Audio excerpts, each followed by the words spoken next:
Eh bien, je pense qu'il y a deux raisons. La première, et je ne les classe pas par ordre d'importance, mais la première, c'est que si votre monnaie est la monnaie mondiale, cela fonctionne comme une immense subvention pour votre pays. Pensez-y de la manière la plus simple.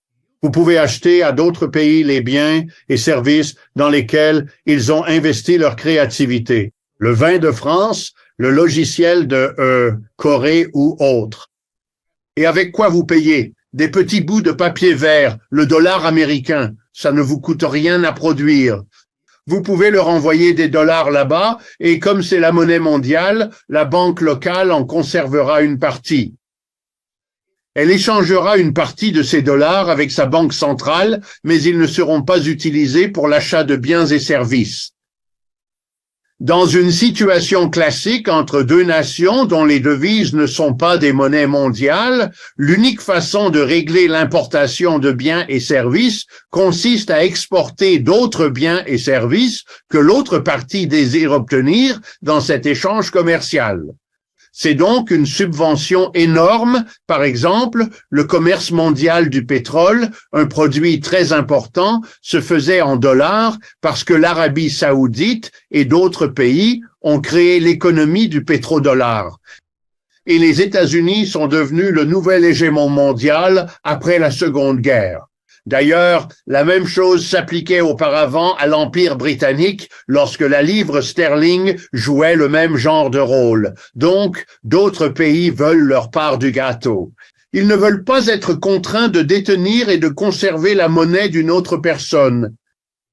Ils souhaitent être les bénéficiaires d'une monnaie qui joue un tel rôle, si ce n'est en remplacement du dollar américain, du moins en parallèle. Bien. C'est le premier point. Passons maintenant au second. Il y a un sentiment que les États-Unis, en particulier ces dernières années, ont dépassé le simple fait de bénéficier des subventions. Et j'ai oublié de mentionner une autre subvention qui est implicite. Le reste du monde détient le dollar, mais ne l'aime pas car il ne leur rapporte rien. Alors, savez-vous ce qu'ils font de tous les dollars qu'ils possèdent? Ils les prêtent de nouveau au gouvernement des États-Unis. Par exemple, la Chine et le Japon sont ensemble les créanciers numéro 1 et 2 des États-Unis. À elle seule, la Chine détient près d'1 billion de dollars en titres du Trésor américain. Ironiquement, les États-Unis profitent de la subvention liée à l'utilisation des dollars, puis empruntent ces mêmes dollars pour couvrir leur propre déficit budgétaire. D'autres pays aspirent à participer à ce formidable arrangement, mais il existe une seconde raison. Les États-Unis, parce qu'ils sont à présent un empire en déclin, aussi pénible que cela puisse être pour les Américains de l'admettre et de s'y faire, ont pris la décision, il y a de cela quelques années, d'instrumentaliser leur monnaie mondiale, leur position prépondérante en tant que monnaie mondiale. On l'a vu de manière frappante quand la Russie a envahi l'Ukraine en février 2022. Les États-Unis ont procédé à la saisie des avoirs de la Russie.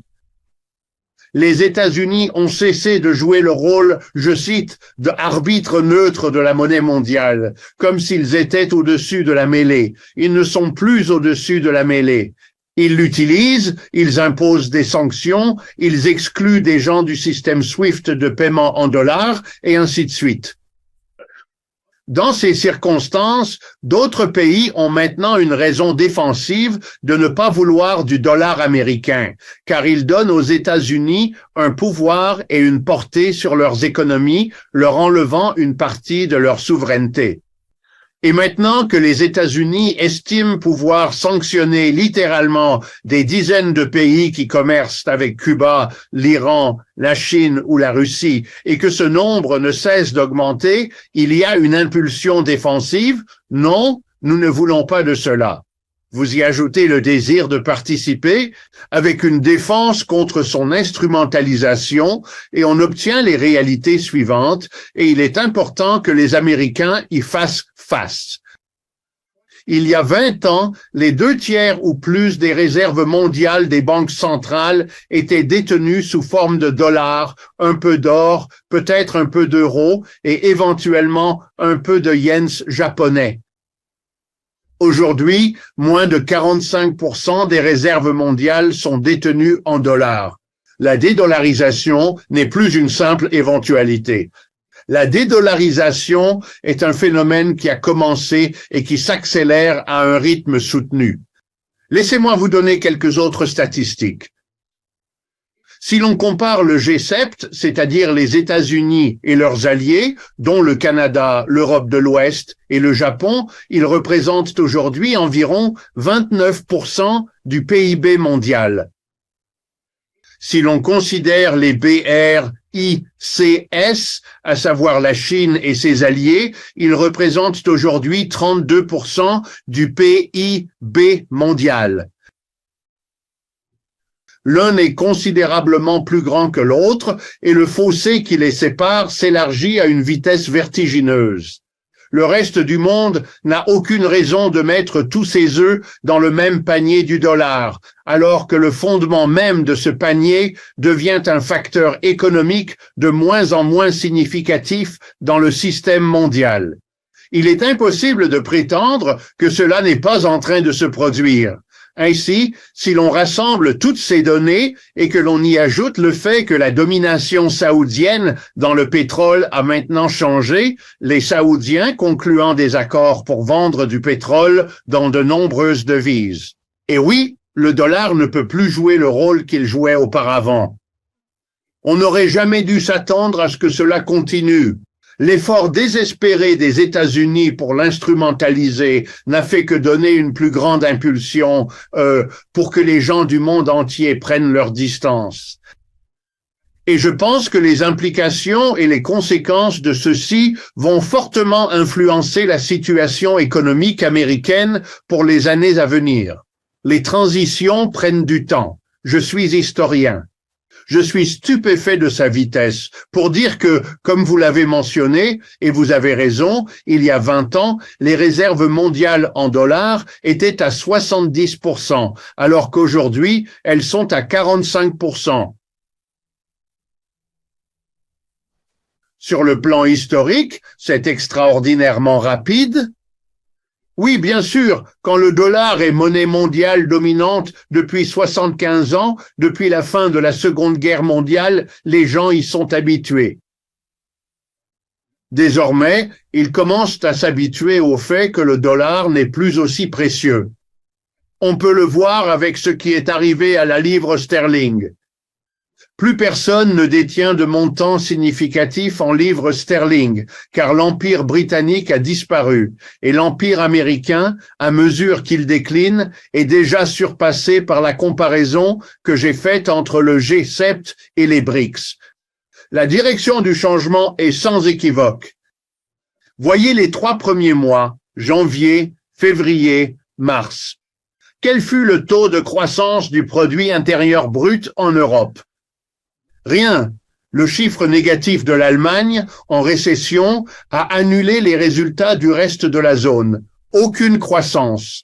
Croissance du PIB américain au premier trimestre, 1,3%. En Chine, 4,5%. La direction que prend le monde est une évidence. Si vous êtes une société si vous êtes une unité économique, bon, laissez-moi vous donner cet exemple.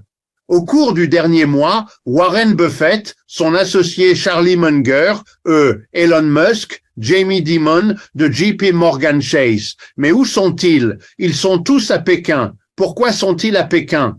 Parce qu'ils sont là. Je vais vous citer Warren Buffett. La tension entre les États-Unis et la Chine, je cite Warren Buffett, est stupide. C'est le mot qu'il a utilisé. Nous avons besoin l'un de l'autre.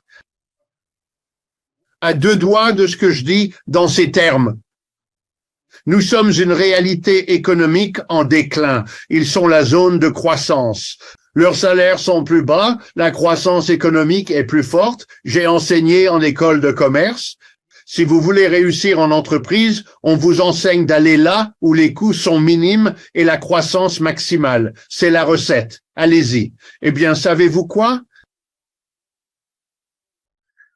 C'est un argument pour ne pas se désengager, ne pas réduire les risques ou pour tout autre euphémisme concernant la Chine. Les pertes subies par les entreprises américaines qui investissent en Chine depuis 30 ans et qui perçoivent la croissance économique émanant de cette région du monde dictent leurs décisions. Le problème majeur pour les politiciens américains qui cherchent à progresser en s'attaquant à la Chine est que les géantes corporations américaines se trouvent de l'autre côté de la question. Ce sont là des indices clairs. La dollarisation est bel et bien achevée. Désormais, la seule question est de savoir jusqu'où elle va encore chuter et si les réserves mondiales seront à nouveau constituées d'une part de dollars américains, de yuan chinois, d'euros et ensuite d'un panier ou d'un mélange d'alternatives qui sont actuellement à l'étude. Mais l'élan économique mondial est indéniable. Les BRICS, une douzaine de pays ont postulé.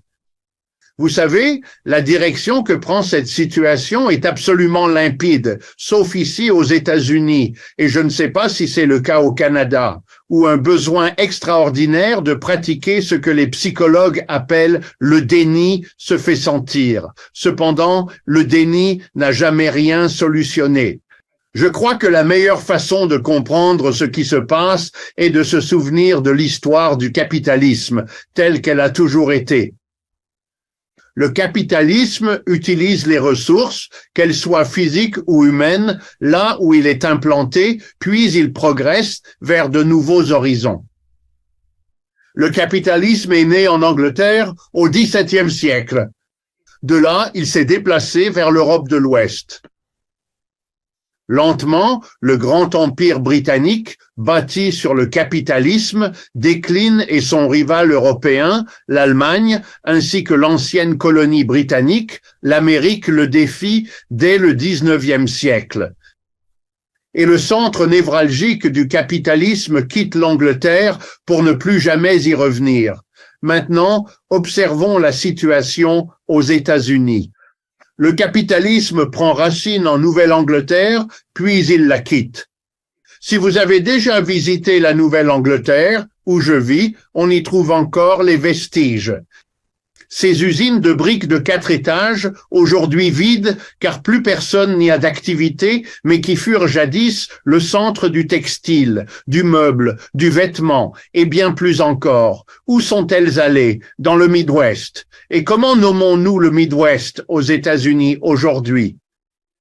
La ceinture de la rouille, car le capitalisme est parti. Il est allé dans le sud et le sud-ouest, puis au Canada, au Mexique et enfin en Chine, au Brésil et en Inde. La raison pour laquelle les États-Unis sont en déclin, c'est parce que le capitalisme les a abandonnés. Le capitalisme est allé en Chine et dans les pays BRICS pour les salaires bas, la réglementation souple et les marchés en croissance. Et ça a toujours été la règle du capitalisme. Quand les États-Unis étaient le lieu de la croissance, là où le capitalisme affluait, la montée a été belle. Mais quand vous êtes l'endroit qu'il quitte, la descente est moins agréable. Demandez à la Nouvelle-Angleterre, au Midwest ou à d'autres. Donc, la première raison ne concerne pas les pays, elle concerne le fonctionnement du capitalisme. Nous avons formé les gens qui ont délocalisé les emplois de Cincinnati à Shanghai. Ils sont le produit du capitalisme et quand on vous laisse, on vous appelle la ceinture de la rouille. En 1970, Détroit comptait 2 millions d'habitants. Aujourd'hui, la population de Détroit est de 680 000 personnes. Voilà ce qui s'est passé et c'est ce qui arrive aux États-Unis. Et vous allez voir avec l'IA, l'intelligence artificielle, ce processus va encore s'accélérer et devinez quoi? Les États-Unis évoluent vers ce qu'ils imaginaient être la situation d'autres nations. un petit groupe de personnes aisées résidant dans de charmantes villes au sein de communautés fermées et une grande majorité de personnes défavorisées habitant les banlieues et les régions rurales. Cette dichotomie se retrouve partout dans le monde et c'est ce qui évolue. Voyez les 40 dernières années. La répartition des revenus et des richesses dans ce pays n'a cessé de se dégrader.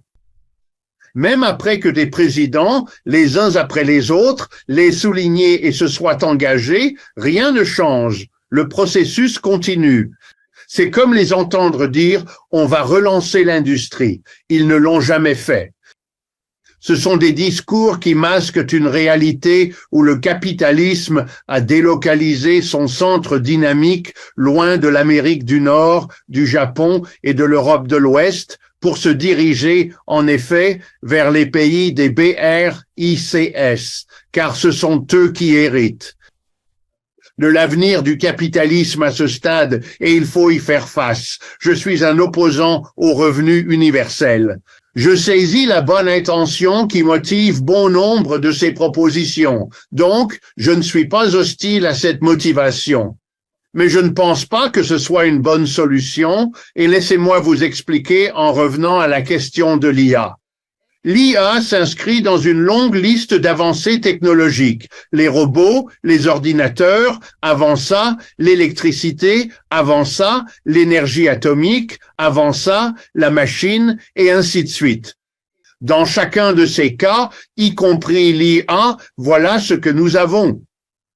Nous avons une invention qui permettra aux gens de faire 2 fois plus de travail, pour ne citer qu'un exemple simple, grâce à la nouvelle invention, par rapport à ce qu'ils étaient capables de faire auparavant. Et maintenant, suivons la logique. Pour un capitaliste, c'est là une formidable opportunité. Si je dispose d'une machine, de l'IA, et que je peux faire avec 50 travailleurs ce qu'il fallait 100 travailleurs pour réaliser, je ferai exactement ce que Goldman Sachs présume. Je vais produire la même quantité de biens et services, mais avec la moitié des travailleurs. Je vendrai la production au même prix, générant les mêmes revenus, mais la seule chose qui aura changé, c'est que la moitié de mes coûts salariaux aura disparu. Donc, moi, en tant que capitaliste, je garde la part des revenus que j'utilisais pour payer la moitié de mes employés. Elle est maintenant à moi. Ainsi, l'IA s'est montrée très profitable à mettre en place pour moi. Et en tant que capitaliste, je ne suis pas responsable des 50 personnes que j'ai renvoyées. Elles doivent se débrouiller seules. Maintenant, vous me voyez comme critique du capitalisme. Il existe une alternative, c'est évident. Les maths le montrent sans cesse. Ces chiffres des sondages le reflètent. Le désespoir avec lequel il est en train de chercher désespérément presque tout ce qui peut distraire le public des problèmes qui sont en train de nuire à sa popularité. Et ces problèmes sont l'inflation, qui, même si elle n'est toujours pas grave, se poursuit et semble devoir s'accélérer dans la seconde moitié de l'année, ce qui est une très, très mauvaise nouvelle pour lui. Le fait qu'il n'ait pas mis fin à la guerre en Ukraine comme il l'avait promis est une réalité. Et au contraire, la situation semble s'aggraver car il a initié une nouvelle guerre en Iran et n'a absolument rien fait pour arrêter les horreurs de Gaza et du Moyen-Orient.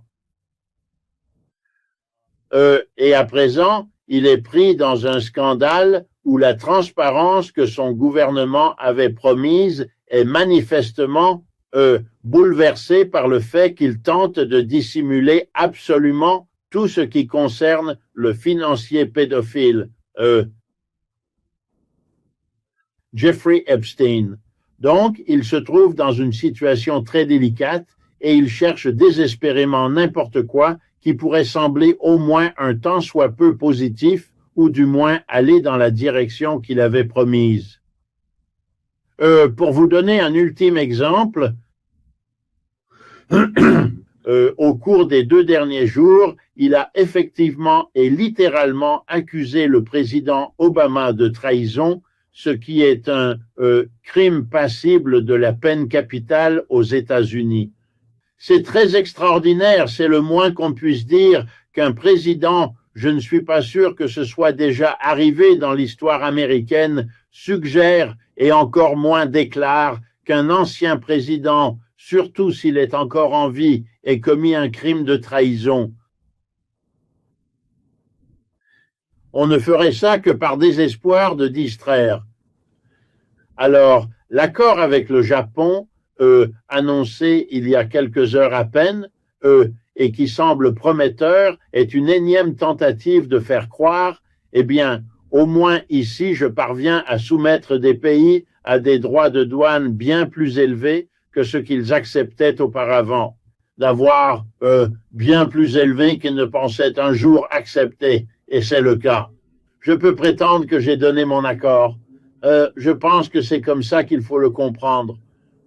Je ne vois pas bien pourquoi les Japonais ont accepté, sauf que bien sûr, leur gouvernement a sa propre crise à gérer en ce moment. Et un point final, il n'est pas inhabituel dans les transactions internationales qu'il n'y ait pas seulement la signature de documents officiels, mais aussi la signature de documents secrets qui ne sont pas divulgués publiquement avant une longue période. Je pense qu'il serait judicieux que chacun se garde en réserve au moins cette question. D'autres actions ont-elles été menées ou des compensations offertes au Japon pour l'aider dans cette situation et à prendre la décision de signer l'accord officiel pour un droit de douane aussi élevé que celui qu'ils ont accepté? Les droits de douane signifient qu'une entreprise américaine ou un particulier qui achète un produit de base fabriqué en Chine doit payer le prix. Tout missile qui sera désormais fourni apparemment à l'Ukraine et qui est un missile à longue portée est limité à une distance de 500 kilomètres.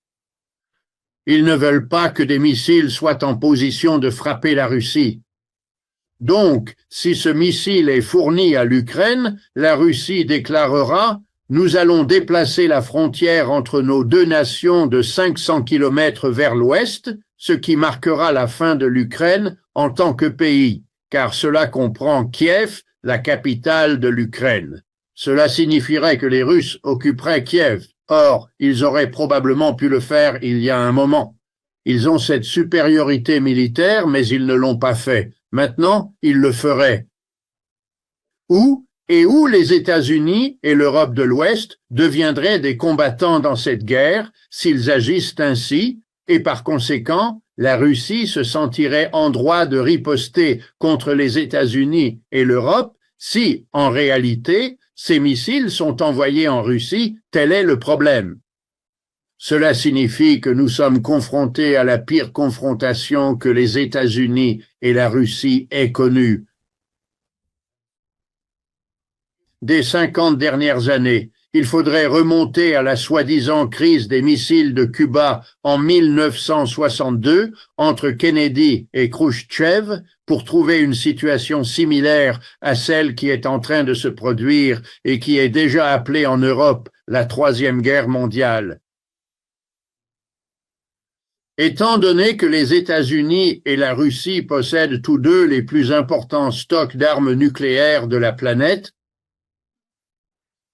nous sommes au bord d'une situation qui, à mon avis, et vous le percevez à mon ton, devrait être la nouvelle la plus importante du monde, vu son impact. Parce que personne, et j'insiste, personne ne sera épargné par où cela peut mener. Et c'est actuellement le pire moment de la guerre en Ukraine, jusqu'à présent. Et ça fait monter les enchères, cela peut être qualifié d'escalade, mais seulement si vous mettez 3 ou 4 points d'exclamation après le mot escalade. Par conséquent, je suis vivement préoccupé par le fait que l'Occident n'y prête pratiquement aucune attention. Les titres de journaux en Europe sont bien plus alarmants.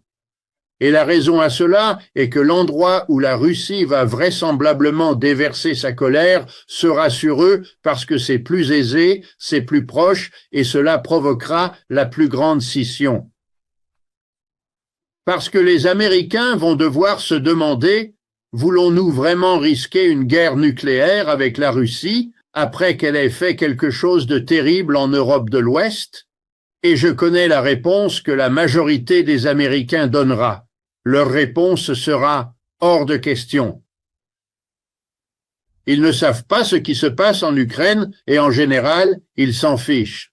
La réponse simple à cette question est la suivante, et je tire mon chapeau à l'article et aux journalistes que vous venez de citer. Depuis au moins les années 1970, lorsque le président Nixon a emmené Henry Kissinger avec lui en Chine pour soi-disant ouvrir. La Chine, comme si elle était restée isolée, pour l'ouvrir, le point essentiel était de dissocier la Chine et la Russie, considérées comme des alliés géopolitiques. Rappelons-nous que la Chine était à cette époque, et l'a été jusqu'à très récemment, le plus grand pays de la planète en termes de population. De plus, la Russie était et demeure le pays le plus vaste de la planète en termes géographiques. Il n'est pas nécessaire d'être titulaire d'un doctorat en sciences politiques pour comprendre qu'il ne vaut mieux pas se retrouver de l'autre côté d'une alliance entre deux pays aussi gigantesques. Donc, l'objectif était de séparer la Chine de la Russie. Quand Kissinger est allé là-bas, la Russie était le grand ennemi, c'était l'Union soviétique, et on espérait séparer la Chine, même si elles étaient connectées. Eh bien, cette politique de Nixon et Kissinger est devenue la politique des États-Unis depuis cette époque. Et je la décrirai de la manière suivante, c'est le plus grand échec de politique étrangère que je puisse concevoir dans l'ère contemporaine, parce que la Russie et la Chine sont actuellement des alliés bien plus étroitement liés qu'ils ne l'ont été à aucun moment depuis l'époque de Nixon et Kissinger. Sont allés à Pékin. Et la preuve par les faits, ce sont les sanctions économiques. La Russie était censée être contrainte à la soumission, car elle ne pouvait plus vendre son pétrole et son gaz à bas prix à l'Europe. Entre parenthèses, permettez-moi de rappeler à tous, je suis économiste, c'est mon métier, la raison pour laquelle l'Europe a pu si bien s'en sortir au cours du dernier demi-siècle, et la raison pour laquelle le pays qui est devenu la puissance économique de l'Europe était l'Allemagne, malgré sa défaite après la guerre et sa division Est-Ouest pendant la majeure partie de cette période, était due aux Allemands qui achetaient la majeure partie de l'énergie bon marché que la Russie, l'Union soviétique, leur fournissait. Avec cette énergie bon marché, ils ont surclassé tous les autres, les Britanniques, Français, Italiens, tous ceux qui auraient pu rivaliser. Et ils sont devenus la puissance exportatrice que nous leur connaissons depuis la majeure partie du dernier demi-siècle. Donc, l'idée était que si les Allemands arrêtaient d'acheter, si les Russes ne pouvaient plus les vendre, et un indice révélateur de la raison pour laquelle le gazoduc Nord Stream a été saboté. On perturbe ce commerce, on ferme le gazoduc physiquement, et avec des sanctions, les Allemands cessent d'acheter du pétrole et du gaz. Le but était de paralyser la Russie, car elle dépendait de ses exportations de pétrole et de gaz. Erreur de calcul. Pourquoi? Car il existe désormais un bloc économique tout autre. Le fait essentiel que 90% de nos discussions ignorent, ce sont les BRICS, Brésil, Russie, Inde, Chine, Afrique du Sud. 6 pays les ont rejoints. Les Russes se sont alors tournés, vendant leur pétrole et leur gaz à la Chine et à l'Inde, rendant ainsi caduc tout le programme de sanctions. On l'a nommée la mère de toutes les sanctions, car elle surpassait toutes celles que vous avez citées il y a quelques minutes. Et donc, cette mère de toutes les sanctions, censée résoudre tout le problème, mettre fin rapidement à la guerre, tout cela n'était qu'une erreur de calcul fondamentale, car elle ne comprend pas, et voici le point crucial, que la domination des États-Unis et de leurs alliés, le soi-disant G7, États-Unis, Canada, Japon, Grande-Bretagne, France, Italie